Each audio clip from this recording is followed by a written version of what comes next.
Boa noite, você vai ver nesta edição do Jornal da Câmara. Em grande expediente, Alex Necker destaca ações do Executivo Municipal e reflete situação política do país. Ele reforçou que mesmo em um período de crise econômica no país, a Prefeitura está fazendo grandes investimentos. Propostas de alteração do regimento interno seguem sendo apresentadas. Estamos tentando encontrar uma maneira de não definir estaticamente tal hora, mas de deixar mais ou menos rígidos os espaços para que a gente saiba que das 4h30 às 5h ocorrerá a votação. Professores municipais fazem vigília pela educação. Nós, do CMP Sindicato, não estamos aqui tão somente para reivindicar questões pessoais da categoria, mas também nós temos uma pauta muito ampla que reivindica questões relacionadas à educação como um todo.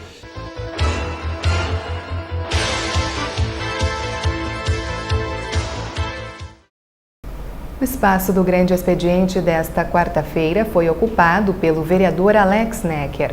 O líder do governo na Câmara utilizou o tempo para destacar obras da atual administração. Além disso, o vereador também falou sobre o cenário político nacional. Na tribuna, o parlamentar defendeu os programas do atual governo. Ele reforçou que mesmo em um período de crise econômica no país, a Prefeitura está fazendo grandes investimentos. O vereador citou os avanços em áreas como a saúde, a cultura e a educação. Nós contribuímos com o programa deste governo, então é por óbvio que nós achamos que um pouco disso tudo que vem sendo feito, ele tem a contribuição significativa da nossa atuação militante. Temos como secretários a Secretaria de Saúde, a Secretaria de Planejamento, a Secretaria de Meio Ambiente, com ações que são importantes no desenvolvimento da cidade. Então apresentamos isso porque achamos que a população precisa tomar conhecimento de tudo que está sendo feito na cidade. É óbvio que nós seguidamente ouvimos cobranças de áreas do município que precisam de melhorias e nós vamos trabalhar no sentido de ampliar essas melhorias para todas as regiões da cidade. Infelizmente, nem sempre se consegue dar o ritmo que é necessário para a demanda que a população apresenta, mas a cidade vem avançando nas várias áreas e por isso eu citei a melhoria da infraestrutura da educação, da infraestrutura da saúde, da infraestrutura viária da cidade. Alex Necker também frisou a importância de revitalizar espaços públicos da cidade. O orador pontuou que nos próximos meses serão entregues obras como o Parque da Gare e o Parque Linear do Sétimo Céu. O Parque da Gare é uma realidade que vai ser entregue para a população. O Parque do Sétimo Linear do Sétimo Céu está também em andamento. O Parque da Vergueiro também. Várias outras praças nos bairros da nossa cidade estão sendo recuperadas e recebendo a manutenção e a troca dos seus parquinhos infantis. Então me parece que nós estamos apostando numa cidade que conviva mais, que as pessoas sejam convidadas a sair das suas casas e possam conviver com os vizinhos nos espaços públicos da cidade. Isso é importante para uma cidade que está crescendo e que é um centro de desenvolvimento regional, que a gente valorize o comércio, valorize o setor de saúde, valorize o setor de educação, mas também aporte recursos na convivência das pessoas em si, ou seja, que as pessoas possam sair das suas casas e conviver nas áreas comuns da nossa cidade. Além de falar sobre o desenvolvimento econômico do município, o vereador defendeu a permanência de Dilma Rousseff na presidência do país. Para ele, acima de questões partidárias, é necessário lutar pela defesa da democracia. Basicamente, a gente está nesse debate nacional, onde a gente vislumbra, e do meu ponto de vista, é sempre bom que se diga isso, se vislumbra um cenário de intranquilidade, onde setores que não estão bem claros ainda, mas setores que representam empresários e interesses difusos, bem como aqueles que ainda não aceitaram o resultado do processo eleitoral passado, se articulam para impeachment a presidente Dilma. E a gente tem claro que nesse momento, da forma como está sendo feito o processo de impeachment, ele se caracteriza como um golpe institucional, um golpe que tem numa ponta o presidente da Câmara Federal, que por uma contrariedade por ter sido contrariado nos seus interesses e ter sido aberto o processo de impeachment dele na Câmara Federal, com o voto do partido da presidenta, ele se rebelou e colocou o impeachment da presidente Dilma na pauta. Então nos parece que a democracia brasileira é muito mais do que uma simples vingança de um cidadão que ocupa um espaço importante no cenário nacional contra alguém que foi legitimamente eleito. O orador ainda defendeu a tolerância e o respeito durante as manifestações.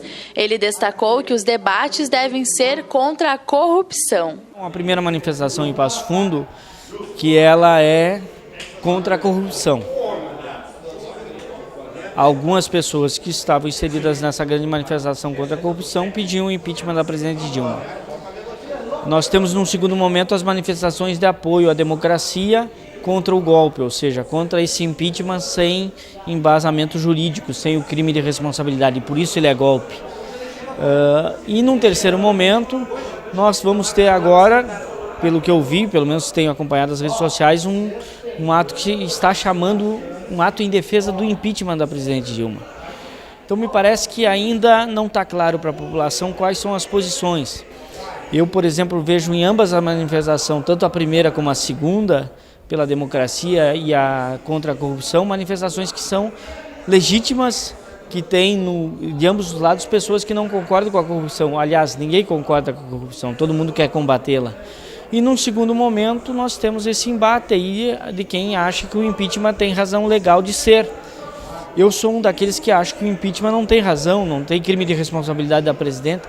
Acho que na linha de sucessão do poder presidencial ela é a única que não cometeu nenhum crime e não tem nenhuma denúncia contra ela. Então me parece que esse movimento é um movimento que tenta dar corpo a algo que, na minha opinião, é um golpe que está se tentando fazer contra a presidente Dilma. Passo Fundo é um dos vencedores do Prêmio Sebrae Prefeito Empreendedor. Este é um reconhecimento aos melhores projetos municipais que fomentam o empreendedorismo e o desenvolvimento regional através de políticas públicas voltadas às micro e pequenas empresas. A Prefeitura concorreu com outras 40 cidades gaúchas com o PEDEL, o Plano Estratégico de Desenvolvimento Econômico Local. A cerimônia de premiação aconteceu ontem em Porto Alegre. E nesta noite, logo após a sessão plenária, você assiste ao Esporte na TV. Saulo Covatti recebe o professor Deco, um incentivador do futsal nas categorias de base. A escolinha não tem como objetivo revelar atleta, né? Mas como tu tá ali jogando, acontece, né? E a gente no ano passado teve 2 guris que foram convidados para fazer teste, um no Chapecoense e outro no Curitiba. E tive o ano passado também um jogador que estava jogando no futsal, Passo Fundo Futsal, da escolinha nossa. E esse ano, agora de 2016, está indo jogar no time de casca. Fala para nós um pouco dessas medalhas aí, Leonardo, né, que você conquistou algumas ali de competições, outras de destaque. Como é que é essas medalhas aí? Essa aí foi lá do campeonatinho lá que a gente jogou. O interno. O interno. Foi o que é essa medalha? Destaque. Essa é o destaque, olha. Essa é o destaque, aquela outra do cantinho mais douradinha. Essa aqui eu fui campeão.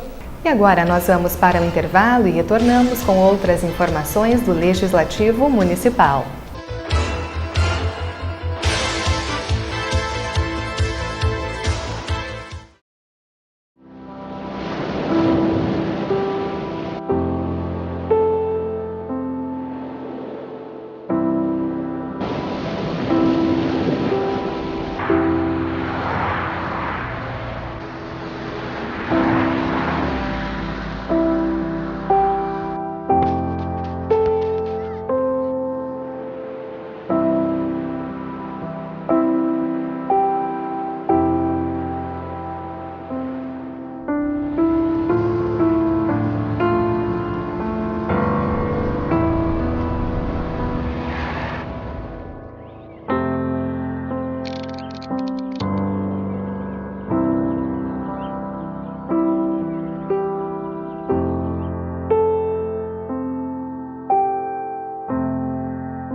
Ao nos depararmos com um acidente de trânsito, é importante a primeira ação é nos cuidar para não nos tornarmos uma outra vítima e sinalizar o local para que condutores de outros veículos não venham também a causar um problema ainda maior. Procurar estabilizar esta vítima e imediatamente ligar para o telefone 192 do SAMU ou 193 do Corpo de Bombeiros para que essa vítima seja conduzida a socorro especializado.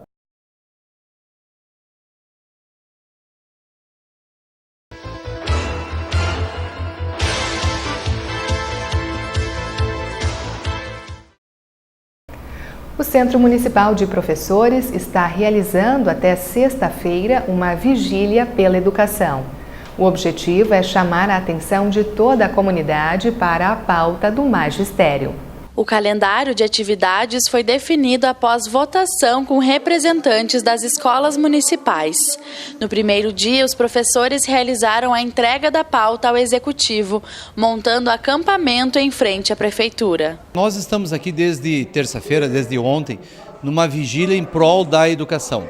Nós, do CMP Sindicato, não estamos aqui tão somente para reivindicar questões pessoais da categoria, mas também nós temos uma pauta muito ampla que reivindica questões relacionadas à educação como um todo. Temos essa responsabilidade como sindicato representativo hoje do Magistério Municipal e por isso nós estamos aqui. É uma vigília por tempo indeterminado até que o prefeito municipal nos receba e, além de nos receber, ele possa estabelecer uma agenda de trabalho onde as nossas reivindicações ao menos comecem a ser atendidas. Nós temos hoje uma programação, tivemos uma atividade com um ato público com algumas entidades. Na sexta-feira temos uma programação onde haverá uma panfletagem para toda a comunidade, onde nós vamos levar essas questões hoje que são do magistério para os demais setores da sociedade. Já na última quarta-feira, os professores participaram da sessão plenária para pedir apoio aos parlamentares. Essa questão não é uma questão partidária e não é questão também tão somente de uma entidade como o CMP. A educação é uma bandeira de todos. A gente tem ouvido por aí a questão do discurso de se valorizar a educação. Pois bem, essa bandeira ela deve ser tomada por todos os vereadores. E nós levamos as nossas reivindicações para os 21 vereadores. E temos recebido, sim, o apoio de muitos deles, que hoje, inclusive, participaram conosco no ato público. Esse apoio é importantíssimo para que se abra um canal de conversação com o prefeito e que nós possamos, agora já nos próximos dias e nos próximos meses, ter uma negociação que contemple a categoria, contemple a educação e que também possa contemplar as necessidades do município. E alguns vereadores se manifestaram na tribuna sobre a presença do CMP. O Conselho Municipal de Professores, na pessoa do Eduardo e demais representantes do CMP, que representam essa importante classe que prepara a nossa geração para o futuro e todo o cidadão de bem, todo o cidadão brasileiro, ele sempre passa na mão de um professor. Então a importância dessa classe para a nossa sociedade é de fundamental. Quero aqui fazer a leitura da faixa que o CMP traz, Centro Municipal de Professores. Professor, ninguém chega a lugar algum sem passar por suas mãos. E isso é fato. Isso é fato e venho reafirmar aqui. O vereador Alex fez a sua fala no grande expediente e quero reafirmar aqui o nosso compromisso. Temos discutido de que forma vamos conseguir avançar na questão do salário, da valorização, mas a pauta de vocês não é única, não é só isso. A pauta tem muito mais questões que com certeza nós queremos e temos a responsabilidade de contribuir.